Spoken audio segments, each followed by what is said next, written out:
those. Tatak na natin mga Pinoy mga jeep at tricycle, pero paano kung dito rin nakatatak ang mga disease-causing germs? Alamin natin kay Dr. Gerba. Ito ay isang special germ meter na gamit ni Dr. Gerba. Sinusukat nito ang bilang ng germs na matatagpuan sa isang bagay. Ang score na mas mataas sa 200 ay nangangahulugang may libo-libong germs. Hawakan sa Jeep, 276. Upuan ng Jeep, 903. Dashboard ng tricycle, 1,406. Ano-anong germs kaya makikita sa mga jeep at tricycle?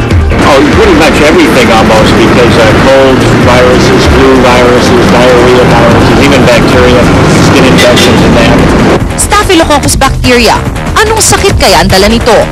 Sa mga public transportation, napaka-common din ng pag-i-spread o pagkakalat ng ubo, sipon. Kaya ang aking professional advice, gumamit ng Safeguard Professional Care. To guard ourselves against high levels of germs and to prevent the spread of diseases, we need to practice proper hygiene and frequent hand washing with a soap with a high level of germ-fighting ingredients like Safeguard Professional Care. Iligtas ang sarili mula sa germs na nagdudulot ng sakit. Maghugas ng kamay gamit ang Safeguard Professional Care. Germs exposed mula sa Safeguard Professional Care. Ang bahagi nito ay inihatid sa inyo ng Safeguard Professional Soap.